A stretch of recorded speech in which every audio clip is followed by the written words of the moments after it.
Hi everyone, Aaron here for Zollotech, and with the introduction of iOS 18.1, Apple will bring the first set of Apple Intelligence features with it to your iPhone.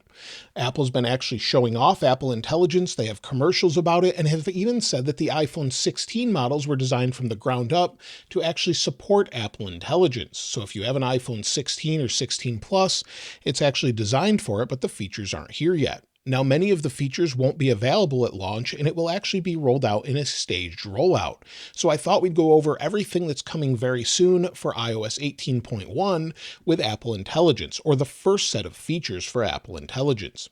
And the main thing most people have been seeing is the new Siri animation. You can activate that by just saying hey and then the word after it. You can use Siri by itself or press and hold on the side. Now, Siri will actually be coming in two parts.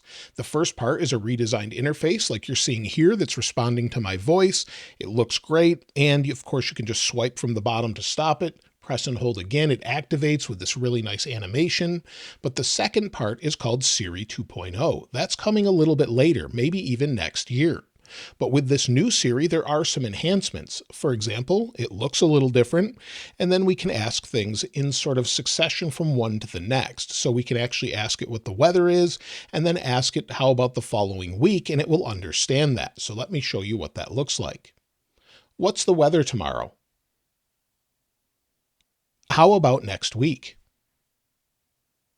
And then it gives me the forecast. So it understands that, and we can also do this through typing. Just double tap the bottom of your phone if you have that enabled. This is Type to Siri, and we can do the same thing. So maybe what's the next F1 race?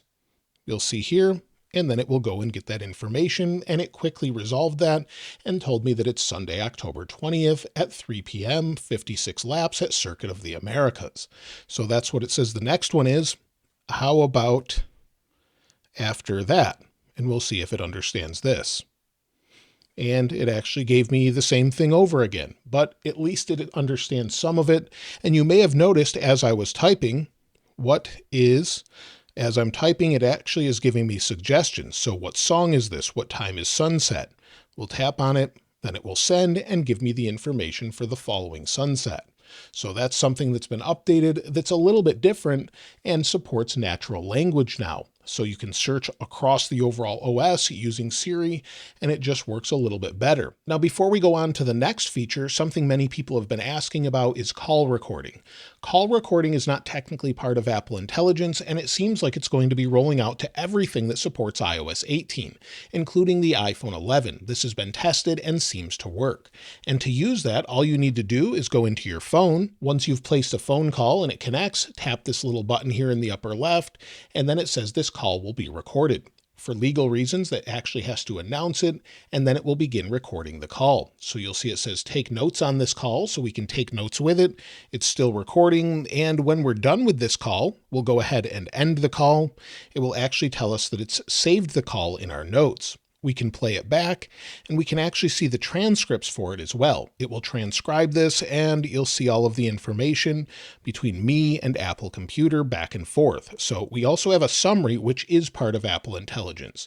So you may see some of the transcription, but the actual summary and sort of splitting this into sections is part of Apple Intelligence. So you may not have all of it, but the summarization features will be part of Apple Intelligence. So at least you'll have call recording even if your phone doesn't support all of Apple Intelligence. Now, in addition to what we have with summary here, one of the best tools or new things coming with Apple Intelligence is writing tools.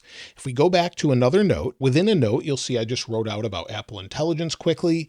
We have a new button at the bottom for Apple Intelligence. We can just tap on this and get our writing tools, or we could select something we want it to actually look at.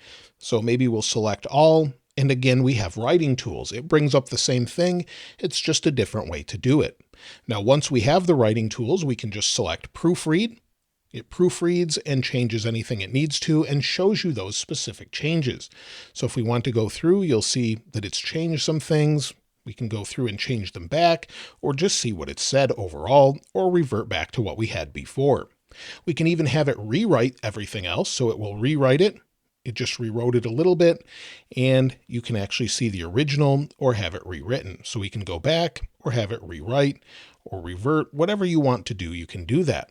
We can even make it a little bit more friendly. So it says, unfortunately, not all devices will be getting Apple Intelligence. Let's see what it does after it rewrites it.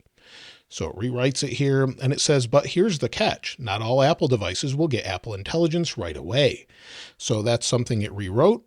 And again, we have professional or more concise, and it will rewrite it based on what it thinks is best. So regrettably, not all Apple devices will be equipped with Apple Intelligence. Again, one more time, if we go revert, concise, again, give it a moment here, and it says not all devices will get Apple Intelligence. So you really can rewrite this however you want, and this works all throughout the OS. So if you're in Mail, you can use the same features. Maybe you're in a different application, you can do the same. So let me show you some of that in just a moment. But if we go here, we also have options for summary, key points, lists, and table. So maybe we want key points. It'll grab the key points and then put them in key points down here. So this is super helpful, especially if you want to summarize something. iOS 18 is out. What's new is one of the largest videos I've had in a long time. We can use the same tools here to quickly go in and summarize it. So let's see what it does. This is actually quite a bit here to summarize, and you'll see it summarized it into iOS 18 introduces numerous new features, including a redesigned home screen, customizable widgets, and it went through and summarized all of that into about 2.5 paragraphs or so, or 2 paragraphs and a sentence. So it's really impressive what it can do. Now, I haven't used it enough to say that it does a great job, and it will be in beta typically at launch, but it seems to work pretty well. Now, you will be able to use it in third-party apps once they add it as far as updating their applications. However, if we go into another Apple app, such as Journal, we'll go in and you'll see I wrote out something similar to what I had in Notes. We can select all, and now we have an option for writing tools. That will bring up the same set of tools that we had in Notes. Again, this works in things such as messages or throughout the OS, and again, third-party developers will eventually be able to incorporate some of this so that we can use it throughout the OS. So that's something that's super helpful in iOS 18.1 with the first set of Apple Intelligence tools. Now, to go along with those writing tools and the transcription I showed you with call recording, this also works in things such as voice memos. So if we go into voice memos, and if we record something new, here we're recording in voice memos talking about Apple Intelligence and what it actually has to do with iOS 18.1 and all of the features that it has available. If I go ahead and stop that, we can go in, take a look at it, and then we have the transcription option. And while we've had this before, we'll have additional tools here as well so that we can summarize and do more with it. So here we go in. We have writing tools, again, that go along with it. So we'll be able to summarize things throughout the OS with different recorded tools and much more. Photos is getting some enhancements as well. So if we go into Photos, and within Photos, we have a new option for Create a Memory Movie with just a description using natural language. Go under Create, and we can just type something such as cars in North Carolina with no people or license plates. And let's see what it comes up with. It has one of the nicest animations in all of iOS 18. It sort of shows you that it's going through your memories, creating something related to what you've typed in. So we'll give it just a moment. This does heat up your phone quite a bit as it's using a lot of processing power, I would imagine. And you'll see it created a movie called Under the Canopy Over the Years. So it's actually an animated movie. It's going to fade with some nice animations and go through different things set to music. So we can see all of the photos that it had with different cars there in North Carolina without people. And as we scroll through, you can see some different ones there. So it's a really nice feature. It does heat up the phone quite a bit, though, as it's actually creating those, but that's fine. It's using the neural processor. Again, within Photos, within an individual photo, if we go to the option to edit, we now have the option down at the bottom for cleanup. This allows us to clean up the photo. So maybe we want to tap on an object we think maybe we can get rid of here. You'll see we have this nice animation. We'll highlight it.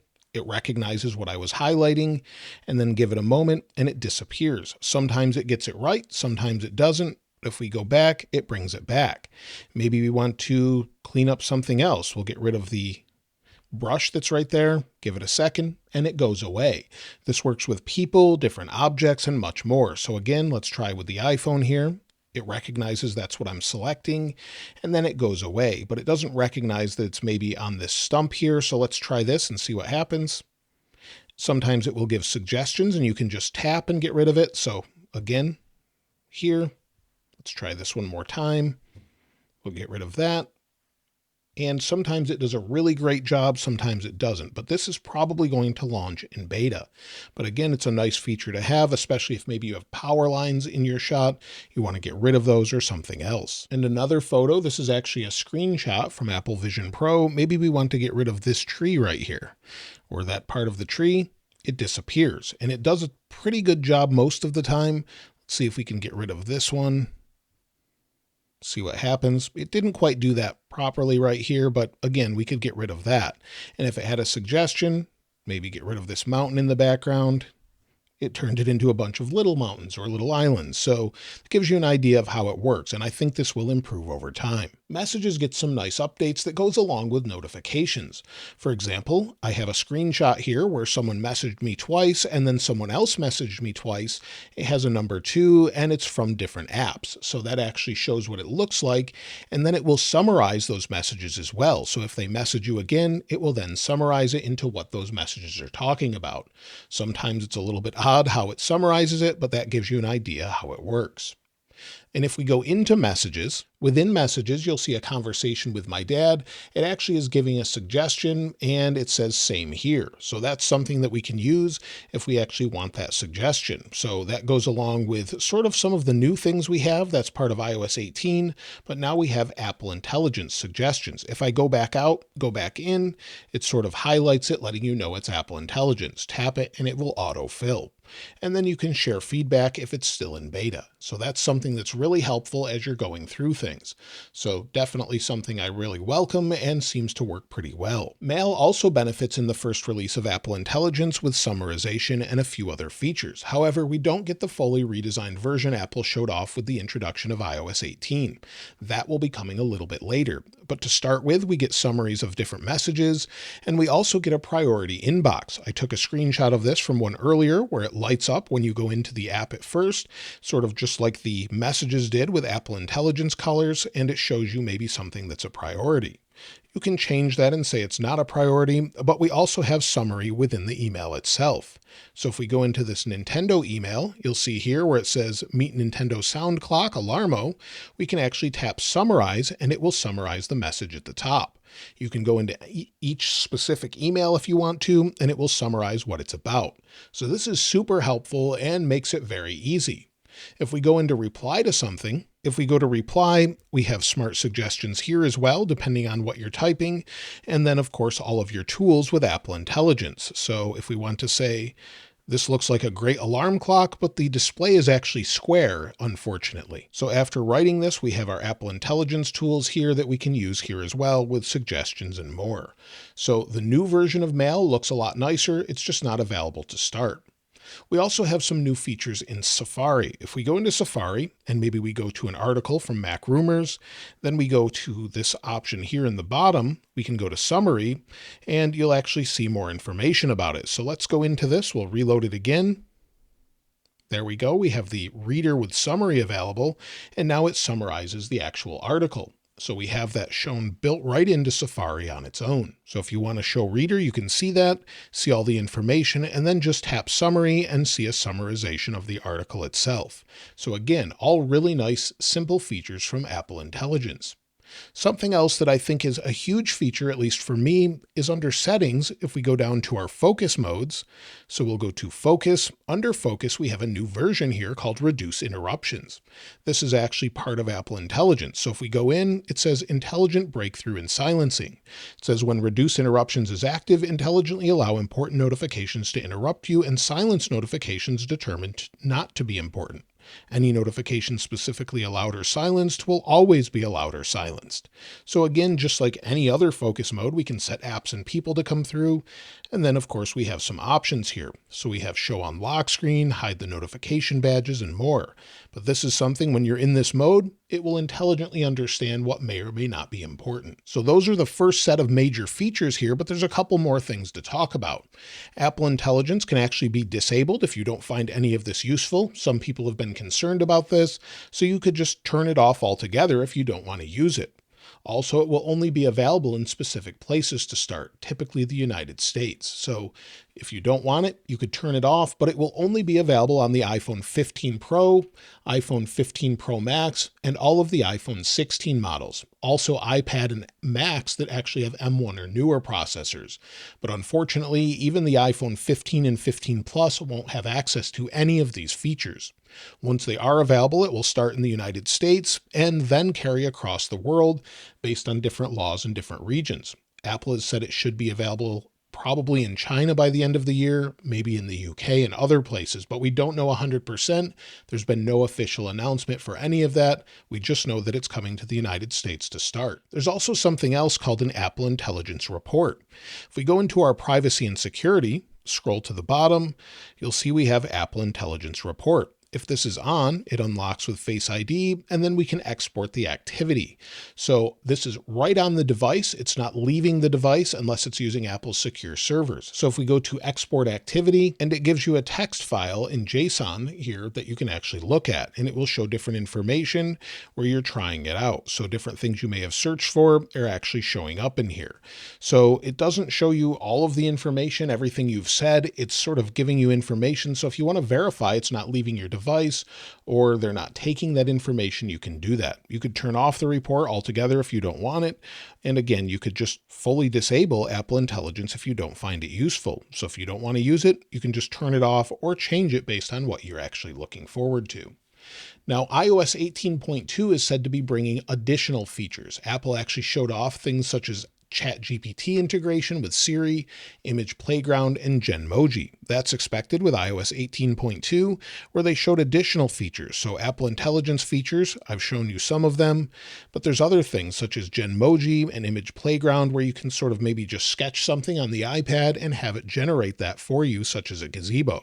So those things are coming probably with iOS 18.2. iOS 18.3 is said to be coming sometime around January with new Siri features, but nothing's been mentioned or really officially mentioned as far as the release dates. Now, iOS 18.4 is when we're expecting Siri 2.0.